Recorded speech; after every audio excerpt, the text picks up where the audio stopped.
Kaushik. Bulletin में सबसे पहले बात आज की 5 बड़ी खबरों की। शाहजहांपुर में प्रधानमंत्री मोदी ने यूपी को गंगा एक्सप्रेसवे का तोहफा दिया है, उसका शिलान्यास किया है और विपक्ष पर विकास में अड़ंगा लगाने का आरोप लगाया है। राहुल और प्रियंका गांधी ने अमेठी में पदयात्रा की है और कहा कि अमेठी गांधी परिवार का दूसरा घर रहा है और हमेशा रहेगा। रायबरेली में अखिलेश यादव ने दूसरे दिन विजय रथ यात्रा निकाली और फिर से सरकार बनाने का दावा किया। तो उधर मेरठ में एआईएमआईएम की रैली में ओवैसी ने मुसलमानों से अपना नेता चुनने को कहा। वहीं यूपी में कई एसपी नेताओं के घर इनकम टैक्स डिपार्टमेंट की टीमों ने छापे मारे। इन 5 बड़ी खबरों को विस्तार से हम आगे आपको बताएंगे।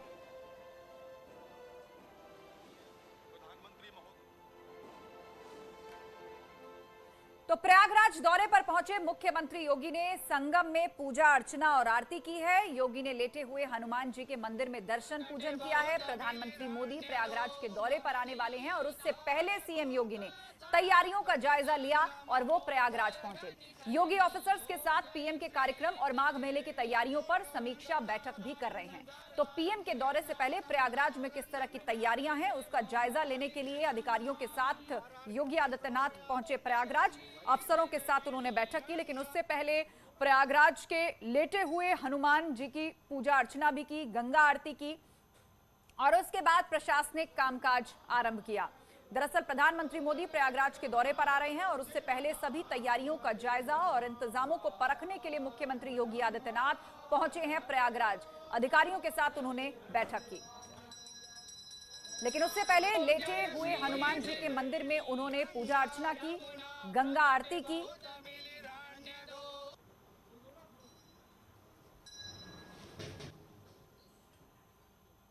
उधर प्रधानमंत्री मोदी ने शाहजहांपुर में गंगा एक्सप्रेसवे का शिलान्यास किया। गंगा एक्सप्रेसवे यूपी का सबसे लंबा एक्सप्रेसवे होगा जो मेरठ से प्रयागराज तक बनेगा। कार्यक्रम में सीएम योगी समेत कई कैबिनेट मंत्री और यूपी बीजेपी के वरिष्ठ नेता मौजूद थे। अपने संबोधन में पीएम मोदी ने बताया कि कैसे योगी के नेतृत्व में उत्तर प्रदेश तेजी से विकास के पथ पर बढ़ रहा है। गंगा एक्सप्रेसवे सभी के लिए अनंत संभावनाओं का एक्सप्रेसवे है। आज यूपी के पैसों को यूपी के विकास में लगाया जा रहा है, लेकिन उससे पहले इसकी बंदर बांट होती थी। इस तरह की बातें भी प्रधानमंत्री मोदी ने कही। तो गंगा एक्सप्रेसवे का शिलान्यास प्रधानमंत्री नरेंद्र मोदी ने किया है। एक कार्यक्रम यहां पर रखा गया, प्रधानमंत्री मोदी ने इसका शिलान्यास किया और उसके बाद मंच से कई महत्वपूर्ण बातें उन्होंने कही। रैली में किस तरह भारी भीड़ उमड़ी वो भी आप तस्वीर में देख पा रहे हैं। 12 जिलों से होकर ये एक्सप्रेसवे गुजरेगा और उत्तर प्रदेश के इन जिलों को न सिर्फ कनेक्ट करेगा बल्कि पश्चिमी यूपी और प्रयागराज के बीच भी सीधे कनेक्टिविटी हो पाएगी। जिन जिलों के साथ इस रास्ते को होकर गुजरना है वहां के लोगों को रोजगार मिलेगा, इंफ्रास्ट्रक्चर डेवलप होगा। गंगा एक्सप्रेसवे पर विकास की गंगा किस प्रकार बहेगी उसे आज प्रधानमंत्री मोदी ने समझाया और उन्होंने ये भी कहा कि आज जनता का जो पैसा है, जो टैक्स पेयर मनी है, वो प्रदेश के विकास में लग रहा है, जबकि इससे पहले ये भ्रष्टाचार की भेंट चढ़ जाता था, इसकी बंदर बांट होती थी। लेकिन आज आपका ही पैसा आपके विकास कार्यों या आप ही को सहूलियत देने में सरकार इस्तेमाल कर रही है। ये गंगा एक्सप्रेसवे अपने साथ इस क्षेत्र में नए उद्योग लाएगा, अनेक रोजगार, हजारों नौजवान के लिए अनेक नए अवसर लाएगा।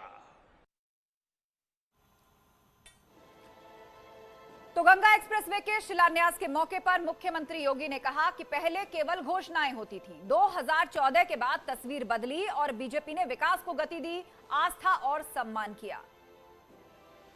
उत्तर प्रदेश को पूर्वी उत्तर प्रदेश से जोड़ने के लिए गंगा एक्सप्रेसवे और मध्य उत्तर प्रदेश को पूर्वी उत्तर प्रदेश से जोड़ने के लिए पूर्वांचल एक्सप्रेसवे, मध्य उत्तर प्रदेश को बुंदेलखंड से जोड़ने के लिए बुंदेलखंड एक्सप्रेसवे, दिल्ली को मेरठ से जोड़ने के लिए दिल्ली मेरठ 12 लेन का expressway, Gorakhpur link expressway, Ballia link expressway पर एक साथ कार्य करते हुए आज पूरे प्रदेश को एक नई ऊंचाइयां देते हुए देश की अर्थव्यवस्था को सुदृढ़ करने की दिशा में कार्य कर रहा है। तो शाहजहांपुर की रैली में प्रधानमंत्री मोदी ने मुख्यमंत्री योगी की खूब तारीफ की और कहा कि यूपी प्लस योगी का मतलब है उपयोगी। योगी यूपी के लिए बेहद उपयोगी हैं। यूपी प्लस योगी बहुत है उपयोगी।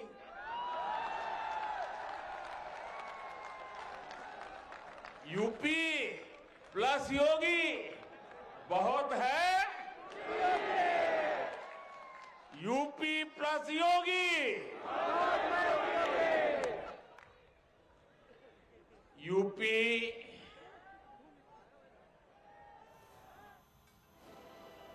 तो प्रधानमंत्री मोदी ने मुख्यमंत्री योगी को उपयोगी बताया तो एसपी अध्यक्ष अखिलेश यादव ने योगी को अनुपयोगी बताते हुए कहा कि योगी 24 घंटे काम करते हैं और यूपी में बेरोजगारी बढ़ रही है।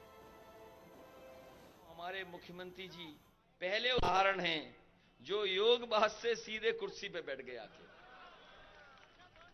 इसलिए योगी नहीं है, अनुपयोगी है, अनुपयोगी।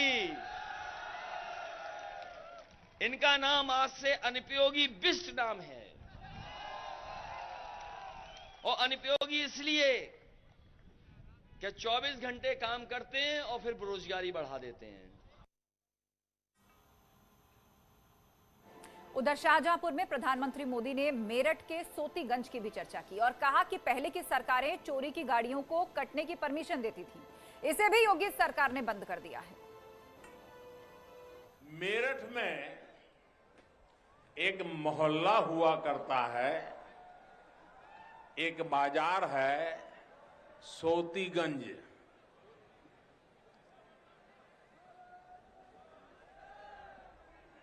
ये सोतीगंज देश भर में कहीं भी गाड़ी की चोरी हो, वो कटने के लिए, गलत इस्तेमाल के लिए मेरठ के सोतीगंज ही आती थी। दशकों से ऐसा ही चला जा रहा था। जो चोरी की गाड़ियों की कटाई के आका थे, प्रधानमंत्री मोदी के नाम लेने के बाद सोतीगंज सुर्खियों में है। न्यूज 18 संवाददाता निखिल अग्रवाल ने वाहन माफियाओं के गढ़ रहे सोतीगंज बाजार का जायजा भी लिया है। आपको दिखाते हैं। चोरी के वाहनों के लिए कुख्यात सोतीगंज बाजार यही है और यहाँ अब दुकानों पर ताले लटके हुए। मैं आपको दिखा सकता हूँ वो तस्वीरें। आप देख सकते हैं कि लाइन से दुकानें हैं और यहाँ ताले लटके हुए हैं। वजह साफ है कि पुलिस ने इस चोर बाजारी के मार्केट को बंद करा दिया है। इस मार्केट में करीब 300 से ज्यादा दुकानें हैं जो अब बंदी के कगार पर है। खुद प्रधानमंत्री नरेंद्र मोदी ने आज इस मामले में योगी सरकार की तारीफ की है, जहां उन्होंने साफ तौर पे कहा कि मेरठ के उस कबाड़ मार्केट को जहां चोरी के वाहनों को काटा जाता था, उसको पुलिस ने बंद करा दिया है। मैं आपको बता दूं कि 3 दशकों में सबसे बड़ी कार्रवाई को पुलिस ने अंजाम दिया है। अब तक करीब 35 से ज्यादा माफियाओं को चिन्हित करके उन्हें गैंगस्टर में निरुद्ध कर दिया गया है। उधर कांग्रेस के गढ़ रायबरेली में एसपी अध्यक्ष अखिलेश यादव की विजय रथ यात्रा आज भी जारी रही। मीडिया से बातचीत में अखिलेश यादव ने बीजेपी पर निशाना साधा। अखिलेश ने कहा कि यूपी की जनता बदलाव चाहती है, 2022 में बीजेपी की हार होगी। बीजेपी में हार का डर है और इसीलिए दिल्ली से बड़े नेता यूपी के दौरे कर रहे हैं।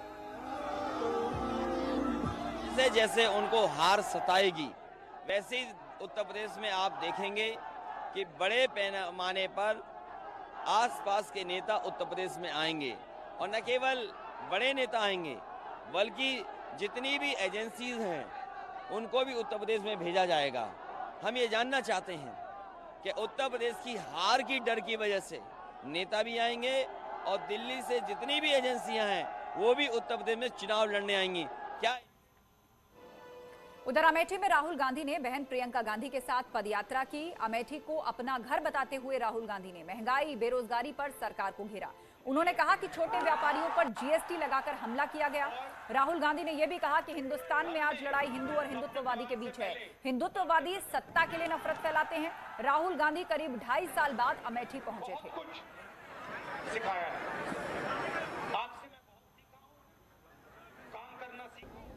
हिंदू का मतलब मैं आपको बताता हूं। हिंदू का मतलब वो व्यक्ति जो सच्चाई के रास्ते पर अपनी पूरी जिंदगी चलता है, उसे हम हिंदू कहते हैं। वो व्यक्ति जो अपने डर के सामने अपना सिर कभी नहीं झुकाता, उसको हम हिंदू कहते हैं।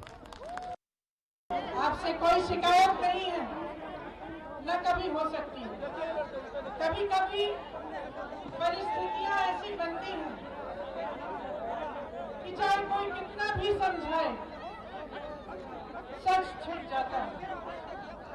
जब ऐसी परिस्थितियां बनती हैं तो इंसान को अपने ही अनुभव से, अपने ही एहसास से। उधर मेरठ में एआईएमआईएम चीफ असदुद्दीन ओवैसी ने रैली की। रैली में बीजेपी कांग्रेस के साथ समाजवादी पार्टी पर भी उन्होंने जमकर हमला बोला। ओवैसी ने कहा कि इस वक्त मुसलमानों पर बड़ा खतरा है और एआईएमआईएम समाजवादी पार्टी से गठबंधन नहीं कर रही। जनसभा को संबोधित करते हुए ओवैसी बोले कि हमें किसी पार्टी का नहीं बल्कि अपना नेता चुनना होगा। यहाँ पर के नहीं, मीरठ से मुसलमान एमएलए बना, मीरठ से यहाँ पर इस इलाके से एमपी भी बना, मगर याद रखो वो तुम्हारा नहीं था। मुसलमान समाजवादी में भी है, मुसलमान बीएसपी में भी है, मुसलमान कांग्रेस में भी है, मुसलमान बीजेपी में भी है। और रुकेंगे एक ब्रेक के लिए। खबरें अभी और भी हैं, आप जुड़े रहिए हमारे साथ।